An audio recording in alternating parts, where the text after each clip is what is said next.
kembali di YouTube channel Willy Marpaung. Jumpa lagi dengan saya Willy Marpaung. Dan hari ini saya mau share tentang 5 indikasi jodoh yang tepat buat kamu. Jadi ada 5 indikasi mana jodoh yang tepat buat kamu. Dan sebelumnya jangan lupa subscribe channel ini, dan juga silahkan tekan tanda loncengnya, silahkan like, dan juga silahkan share video ini sehingga video ini bisa memberkati yang lainnya. Oke, hari ini kita akan bahas 5 indikasi jodoh yang tepat buat kamu. Ya, jadi ada 5 sisi bagaimana cara memilih atau menemukan jodoh, menentukan pasangan hidup. Nah, yang pertama tentunya adalah secara iman. Nah, ini paling penting. Jadi tentu harus seiman. Nah, seiman bukan berarti seagama, namun sama-sama mengenal Tuhan dan hidup takut akan Tuhan serta mengandalkan Tuhan. Jadi yang paling penting pertama dari sisi iman atau dari sisi agama harus seiman. Ya, seiman bukan berarti seagama. Karena banyak orang seagama tapi nggak seiman. Banyak orang sama-sama Kristen tetapi imannya kepada Tuhan, iman percayanya kepada Tuhan tidak sama.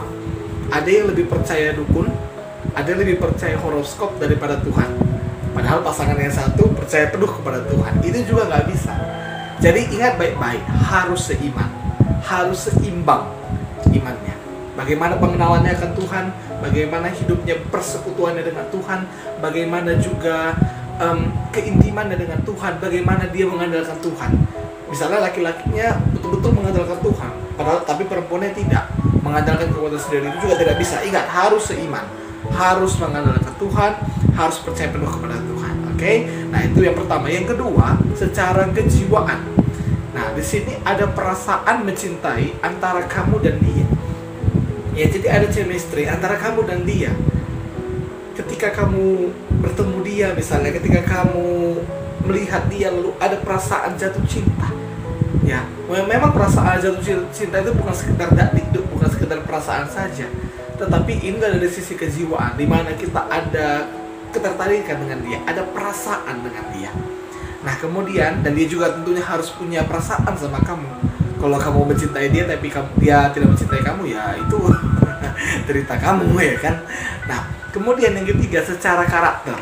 Nah, bagaimana kalau karakter ini? Karakter ini gak harus sama.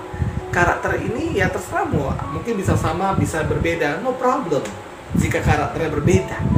Yang penting di sini harus bisa saling memahami, harus bisa saling menerima, dan harus bisa saling menemukan titik kenyamanan.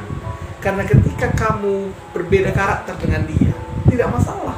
Misalnya ceweknya bawel, cowoknya cuek, cowoknya cool, nggak masalah kalau memang nyaman, nggak masalah kalau memang klop, ya, nggak masalah kalau memang cocok. Jadi karakter ini bukan berbicara tentang bukan berbicara tentang kesamaan, tetapi kecocokan antara satu karakter dengan karakter yang lainnya. Karena ada orang cuek, dia suka cewek, cowok cuek suka cewek bawel. Ada cowok bawel suka juga cewek bawel. Jadi itu tergantung kepada pribadi kamu, tergantung kepada karakter kamu. Oke, yang penting di sini bisa nyaman, bisa saling memahami, bisa saling menerima. Kalau kamu misalnya cowok yang suka cowok yang cerewet gitu, kan kamu harus bisa saling terima, ya kan. Dan padahal awalnya kamu nggak suka, tapi karena mungkin hal yang lain kamu menyukai dia, lalu kamu bisa memahami dia, walaupun dengan kecerewetannya itu, dengan kebawelannya itu, ya. Jadi harus bisa saling menerima, saling memahami, dan bisa menemukan titik kenyamanan. Kenyamanan dalam berkomunikasi, kenyamanan dalam bertingkah laku, kenyamanan dalam sikap itu sangat penting dalam membina suatu hubungan. Nah, kemudian yang keempat, dari sisi intelektual. Secara intelektual, saya boleh share pengalaman saya. Sahabat saya pernah berkata, "Will, kau tuh gak bisa sama dia." "Oh, kenapa?" "Iya, gak balance." Dalam istilah akuntansi ada yang namanya balance, titik keseimbangan antara sisi debit dan sisi kredit. Nah, jadi begini juga dalam soal hubungan, ya, harus seimbang. Intelektualnya itu harus seimbang, paling tidak, ya. Kalau tidak adanya keseimbangan dalam intelektual, dalam pemikiran, maka tidak akan nyambung dalam berkomunikasi. Ya, saya sudah banyak temukan wanita, dan saya kalau sulit komunikasi dengan dia, oh berarti ini nggak bisa. Karena begini, dalam membina hubungan harus ada komunikasi dan harus ada kontak sosial. Komunikasi itu sangat penting. Jadi kalau misalnya ada perbedaan intelektual, tingkat intelektual dan komunikasi kalian berbeda, ya tingkat pemikirannya berbeda, maka itu tidak membuat hubungan itu baik, malah itu hanya menghancurkan hubungan itu. Jadi penting sekali adanya kesamaan intelektual, ya paling tidak bisa sama-sama nyambung dalam berkomunikasi dan dalam bertukar pikiran. Nah, kemudian yang terakhir, yang kelima, saya catat di sini secara fisik. Nah, harus juga adanya ketertarikan fisik satu sama lain. Kamu tertarik dengan dia dan dia juga tertarik dengan kamu. Namun, bukanlah ini yang menjadikan alasan utama dalam membangun sebuah hubungan. Biasanya kita tahu bahwa cinta itu dari mata turun ke hati. Pak usah munafik, ya kan? Ketika saya lihat cewek cantik, ya oke dia cantik dan saya mau mengenali dia. Dan kalau sikapnya oke, dia seiman dengan saya, kejiwaan kami cocok gitu, dia juga ada cinta dengan saya dan komunikasi kami baik, lalu kami jalankan hubungan itu. Jadi dimulai sebenarnya dari mata, dimulai sebenarnya dari fisik.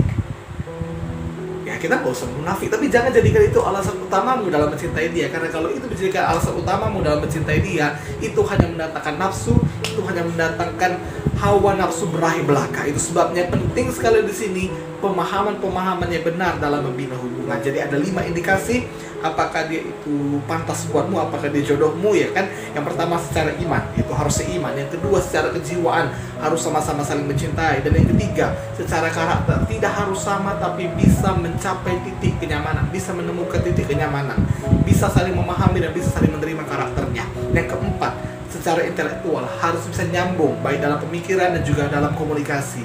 Dan yang kelima secara fisik, harus adanya ketertarikan. Saya berharap video ini bisa memberkati teman-teman. Jika teman-teman diberkati, silahkan share video ini dan kiranya hubungan teman-teman bisa langgeng dan bisa menemukan jodoh yang tepat buat teman-teman sekalian. Shalom, Tuhan Yesus memberkati. Sampai jumpa di video berikutnya.